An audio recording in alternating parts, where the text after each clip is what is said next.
além de estuprador, além de amigo do latifúndio, além de terrorista dos pobres e oprimidos, racista notório. Vou mostrar que Lampião não era tão valente assim. Era um herói para os seus. Ele era um bandido que era herói para bandidos. O que acontece, o problema do heroísmo, né, para muitos heróis, para outros vilão, quando lá nos anos 20, Prestes começa sua marcha comunista pelo Brasil, ele diz no Congresso, acho que na sétima Internacional Comunista, que os cangaceiros eram proto-revolucionários que precisavam ser trabalhados para aderirem à causa. Só que Lampião desprezava esse pessoal. Tanto que o título que ele recebe de capitão é para combater a coluna Prestes no Nordeste.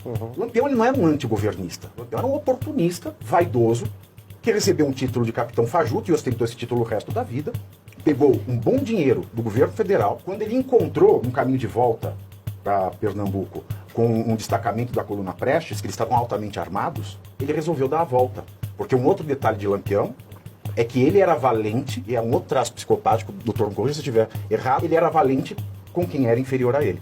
Porque quem estava armado até os dentes, o bando de Lampião não enfrentava. Fugas maravilhosas, ele sempre vencia a polícia. É claro que ele sempre vencia a polícia. Inaugura o tráfico de armas no Brasil, recebendo armas do Exército Brasileiro, do governo da Bahia. Então, é como um traficante de hoje, no morro, que tem um lançador de míssil que derruba um helicóptero, era Lampião comparado à polícia do Nordeste. É por isso que ele sempre vencia. Um ou outro marxista aloprado começaram a falar do heroísmo de Lampião. Que o Lampião, ele era um herói da resistência contra os poderosos, quando na verdade ele trabalhava para os poderosos. Ele ganhava dinheiro dos poderosos. Ele era um miliciano de coronel. Ele aterrorizava quem? O coronel? Não, o coronel pagava, ele não fazia nada, ele aterrorizava o povo. O Movimento Sem Terra, uma vez, teve um tema de festividade com o Lampião. Se você parar para pensar, se existisse reforma agrária na época, o Lampião ele era o maior inimigo da reforma agrária. O Lampião ele faz a simbiose do coronel com o cangaceiro. Porque ele ganhou tanto dinheiro com pilhagem que ele se tornou sócio dos coronéis. Ele tinha fazendas, ele tinha frota de automóveis, ele era agiota.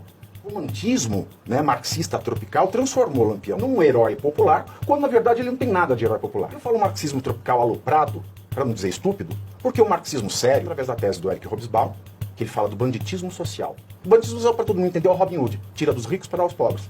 Lampião, ele tirava dos ricos para ficar para ele. Ele não ajudava. Com o dinheiro que o grupo de Lampião fazia em um ano, ele poderia manter 7 hospitais, 2 escolas normais e uma escola profissionalizante.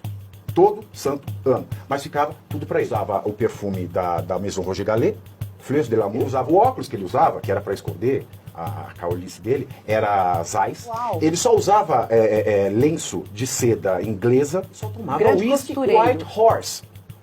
E ainda servia brandy macieira nos seus encontros. Ele não é um bandido social.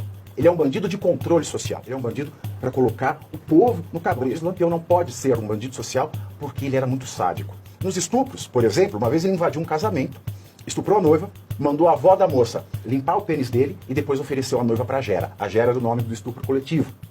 Uma outra ocasião ele estuprou uma moça, ela começou a sangrar tanto com uma hemorragia, ele colocou terra e socou com um punhal a terra até estancar o sangramento. Curisco, que era o segundo, né, na linha de comando, ele se casou com Dadá, mas ele conhece Dadá quando Dadá tinha 12 anos. E Dadá, com 12 anos, ela era uma menina virgem, então quando ele transa com ela, ele causa hemorragia, ele deixa a menina em carne viva e deixa ela lá maturando, fazendo visitas e estupros periódicos. Zé Batista, ele ferrava as mulheres que ele estuprava com JB na bochecha. Lampião mesmo, ele chegou a ferrar mulheres porque elas usavam cabelo curto e achava isso imoral. Como os cangaceiros eram milícias privadas dos coronéis, né, o Lampião ele faz uma inovação. Ele não se vincula a nenhum coronel, porque antes um coronel, uma família, tinha lá o seu exército privado de cangaceiro. O Lampião, ele não tinha um coronel, ele tinha um coronel que pagasse mais. Então ele barganhava entre coronéis. Olha, coronel, eu tô te dando proteção, mas o outro coronel me ofereceu mais. Lampião era um grande racista. Além de estuprador, amigo do latifúndio, além de terrorista dos pobres e oprimidos. Ele era um racista notório. Uma vez ele foi para Queimada, na Bahia, ele viu um juiz preto. Ele diz: "Ô terra desgraçada, até a justiça é preta."